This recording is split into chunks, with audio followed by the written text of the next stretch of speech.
Hello everybody, welcome back to the Gamer Muscle YouTube channel.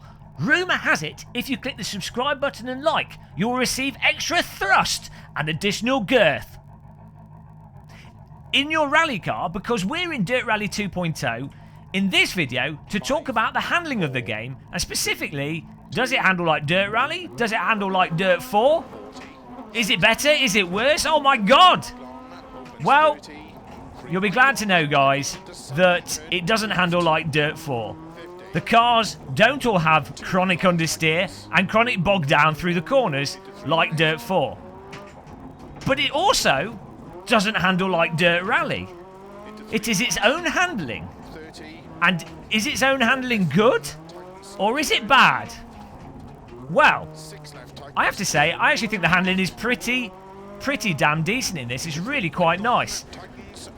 The best way to sort of describe it is that it's a kind of in-between, really, of Dirt 4 and Dirt Rally.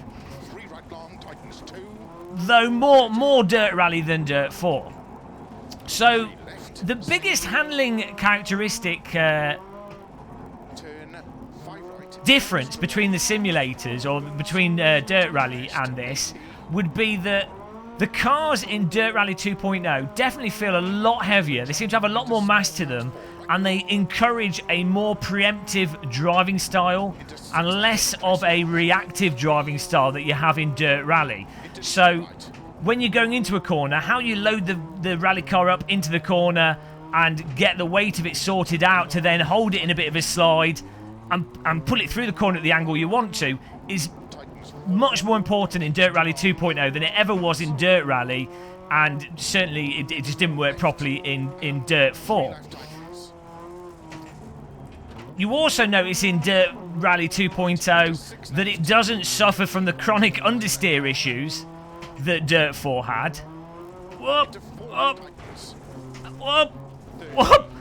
But, let's try not to puncture our tires at the beginning of the stage, but it does, rather nicely, carry across the fix from Dirt 4, where if you hit stuff at the side of the circuit, the car doesn't just launch in the air. That was one of the big problems with Dirt Rally, even though it's kind of separate from the basic handling mechanics for the most part. One of the big problems with Dirt Rally was you would be doing a really good stage, you'd be driving just fine, having a good time, you're on the limit, and you would clip a bit of the edge of the track, and your car would launch off into orbit, and you'd never be seen again. Your family would wonder where you go, and you'd be gone. That's it. Escape velocity. The cars in this are way heavier in terms of, and it's a mixture of aero, but in terms of how the cars go over jumps, how they hit bumps, the suspension absorbs things better. They just seem more planted and less likely to just bounce up like a rubber ball. And it definitely makes the stages a much more satisfying to drive and a lot less frustrating. It's probably the best aspect that was carried across from Dirt 4, because that's a big improvement to Dirt 4 over Dirt Rally. Part of those improvements, I think, aren't just in the physics of the car, though. I think part of it comes from the design of the circuits, in that there's a lot less annoying things at the side of the track that will randomly flip your car. Though, if your co-driver says, don't cut, that there will definitely be boulders on the inside, and you really should listen to him. Well, let's bounce off the wall there. Wipeout technique. So, it's not like they've compromised the detail of the side of the tracks. It's just a good design combined with a good physics improvement for the weight of the car. So that's really nice. Get through these corners. Now, an interesting thing that seems to happen in Dirt Rally 2.0 compared to both Dirt 4 and Dirt Rally is the late corner understeer, which is particularly noticeable on the tarmac stages and is particularly noticeable on downhill off-camber corners. So it's kind of a situation where you'd expect this to take place. It's not necessarily unrealistic, but it's quite frustrating, and you do have to be aware of it when driving downhill off-camber corners. You really do have to make sure you've taken that speed off, otherwise you get stuck in the understeer and you go off the circuit, and it's really annoying. As I say, the two ways of avoiding that in this, and this is the crucial thing, you can avoid it by changing your driving style or by tweaking the cars. The two ways of avoiding it is slowing down more before the corner, But also, I found setting the rear brake bias further back also allows you to actually turn the car in more on the brakes, and also allows you to negate the front scrubbing off the corner on certain corners. Additionally, if you've got a handbrake, you've got the handbrake there as an option to stop that front from understeering. I mean, if you've gone in far too hot into the corner, you're gonna fly off the corner regardless. So keep that in mind. But this compared to Dirt Rally, Dirt 4, and even Richard Burns Rally, that late corner understeer is definitely more prominent than other games, but avoidable. Now, hopefully this is going to take a little bit of time to load. Loading time's not too bad in this, actually, given how long some of the stages are. And some of the stages you'll be driving for like 11 minutes, which is really nice. It's often a problem with rally games that the stages are too short. So other aspects of the handling character, one thing I noticed that really stood out with this is that the just get the brake bias here settings.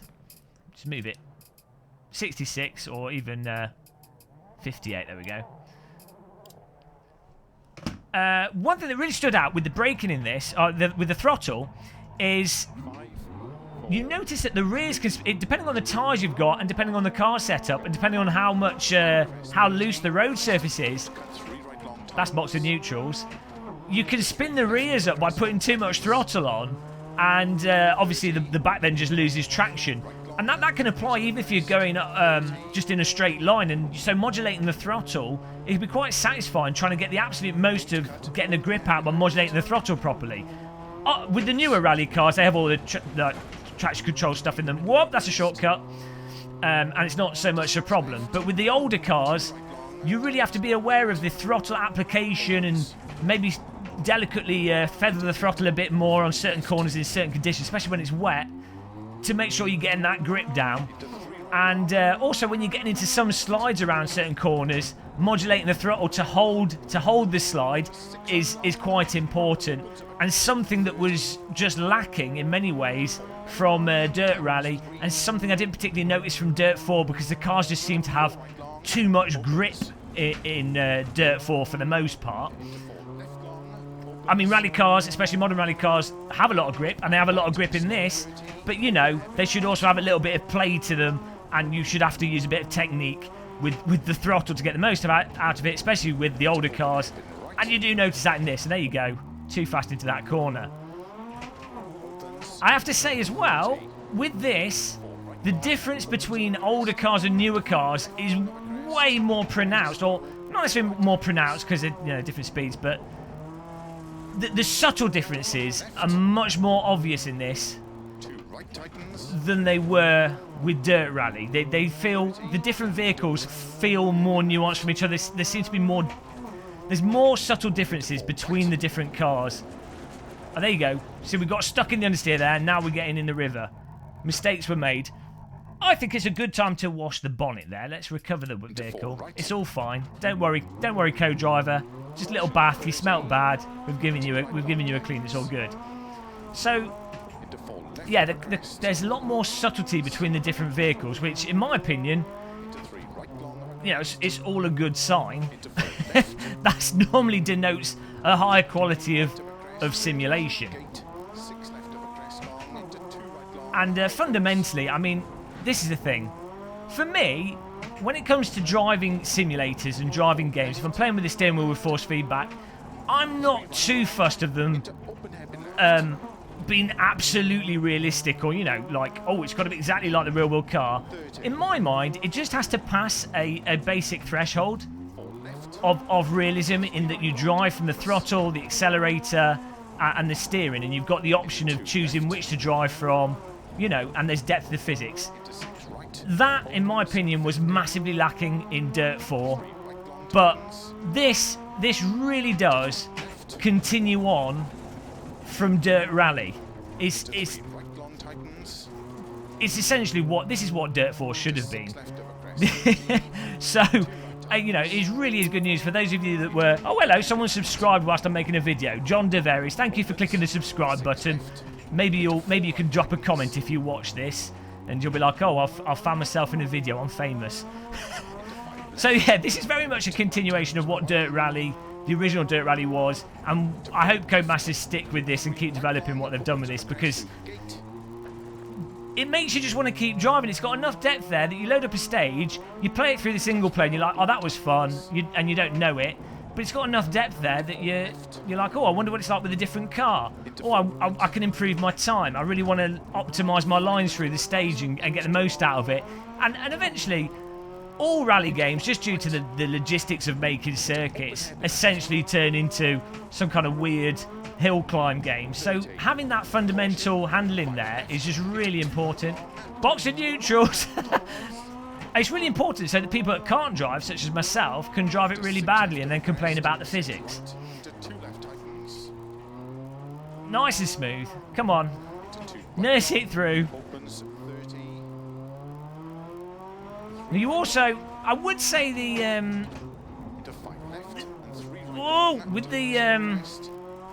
well, a big shame actually with this is that it forces you to drive, if you're doing the single player, you're forced to drive the old front wheel drive cars rather than the modern ones, or even old cars with rear wheel drive. And I do think that the rear wheel drive rally cars are way more fun to drive than front wheel drive cars.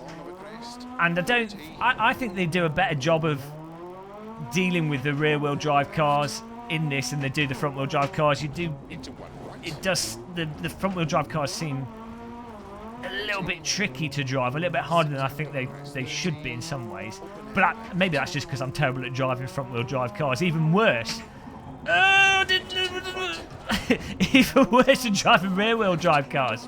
There we go, the finish there. The welcoming finish line. Why is there a cliff at the side and the sea and then a root sticking out? Death at every view. Left death, right death. That's rally driving for you. You definitely notice the difference as well with the different services in this. So the tarmac stages and the variation in the tarmac and the dirt is really nice and really it just makes it interesting having to approach things differently. The tarmac actual physics obviously aren't as good as if you were to play Assetto Corsa with one of the rally mod cars in Assetto Corsa. It's not as tight and as responsive or as good force feedback on the tarmac.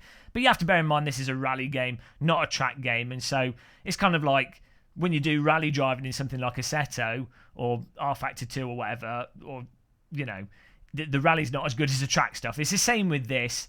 The Spanish stages, I think they're fun. They've improved the handling a bit with the tarmac, but there could be a bit more force feedback information, and it doesn't compare to the other pure tarmac-based simulators out there for its tire model and tarmac. But it's good enough, I find, for the most part, that it doesn't become annoying or ruin the gameplay. But it's the tarmac handling certainly isn't the best in this.